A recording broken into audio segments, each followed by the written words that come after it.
Lanjutkan, konteksnya puasa.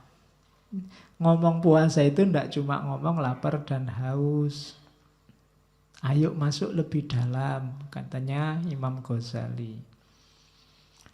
Yang pertama, yang jelas puasa itu kepatuhan.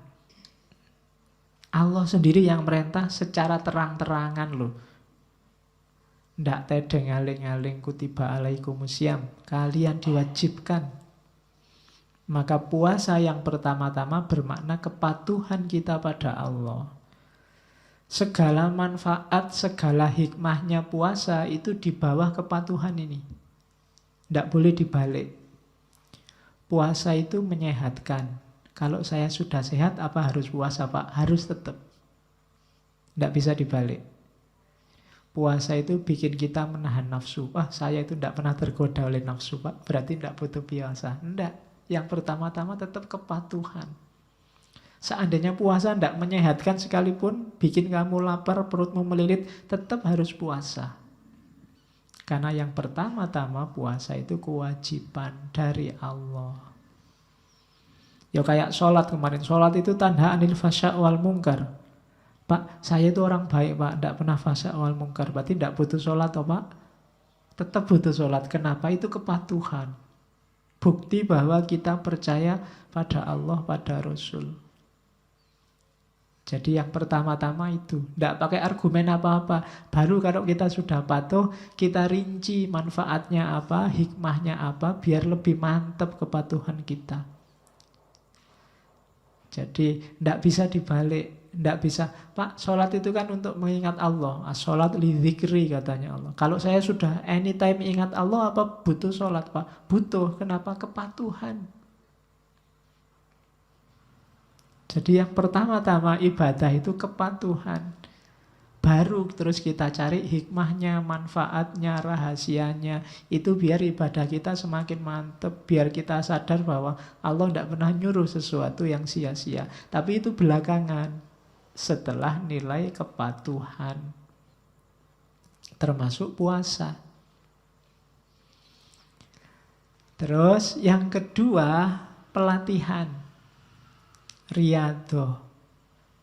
Jadi puasa ini semacam short course 1 bulan. Latihan nyapih nafsu. Latihan mengendalikan diri, menguasai diri. Itu puasa. 1 bulan penuh kita dilatih. Saya tidak tahu sukses apa enggak. Kalian sendiri yang ngerti.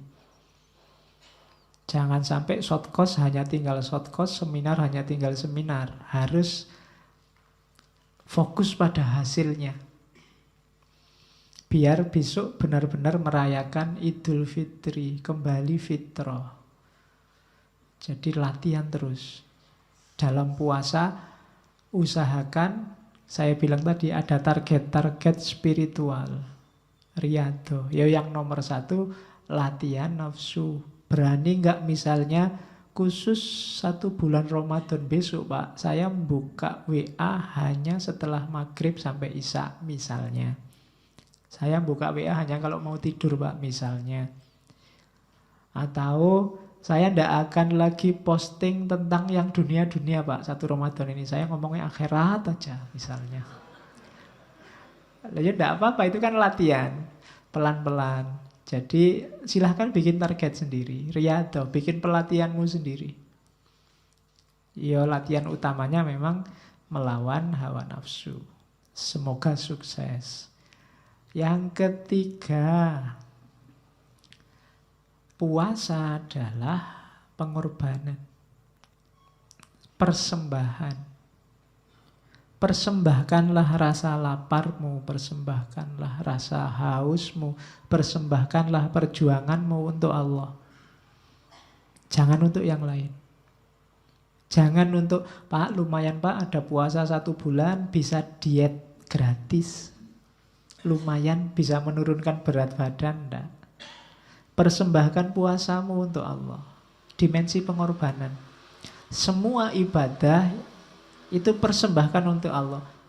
Bahkan kalau kamu sholat kan ada Yang di doa iftitah itu kan inna sholati wa nusuki. Sholatmu, ibadahmu, bahkan hidupmu dan matimu persembahkan untuk Allah. Kalau dipersembahkan untuk Allah kan nggak boleh sembarangan. Masa dipersembahkan untuk Allah ngasih yang tidak berkualitas kan malu. Wong kamu ngasih hadiah dosenmu, ngasih oleh-oleh tetanggamu aja nyari yang pantas. Apalagi untuk Allah. Jadi yang ketiga pengorbanan, persembahan.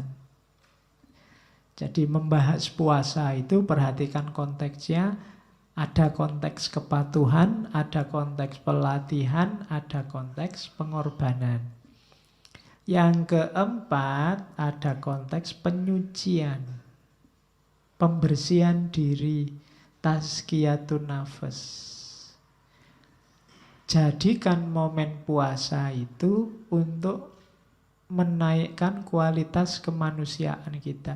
Biar kita semakin murni jadi manusia. Makanya goal terakhirnya kan fitri. Fitrah.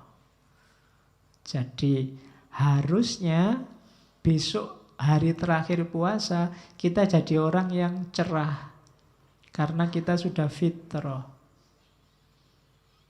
Jadi dimensinya penyucian. Lahir dan batin. Kemudian dimensi puasa yang kelima itu perjuangan, jihad dan mujahadah. Contoh mujahadah, jihadun nafas yang paling kelihatan itu puasa. Di situ kita berperang. Perang paling besar. Kan Nabi bilang, habis perang Badar Nabi bilang kita kembali dari perang kecil menuju perang besar. Perang besar apa? Mengalahkan diri sendiri. Antara lain lewat puasa. Terus yang keenam, keikhlasan. Satu-satunya puasa yang dimensinya ikhlas, karena yang hanya Allah yang tahu itu puasa, satu-satunya ibadah. Yang ikhlasnya bisa murni tanpa terkontaminasi hal-hal lain itu puasa. Kalau orang sudah lillahi ta'ala puasa, mungkin tidak ada orang tahu. Kalau sholat kelihatan, kusuk tidak kusuk kelihatan. Tapi kalau puasa tidak kelihatan. Seperti dijelaskan di depan. Terus yang terakhir baru puasa itu bisa masuk ke level hikmah dan iktibar. Kalau ada orang bahas puasa dari segi kesehatan, itu level hikmah dan iktibar. Puasa dari segi harmoni sosial, itu level hikmah dan iktibar. Dari puasa kita bisa mengambil pelajaran apa? Itu hikmah dan iktibar. Dari puasa kita peka secara sosial, itu hikmah dan iktibar. Level terakhir dari puasa. Jadi ternyata puasa konteksnya banyak, dimensinya banyak.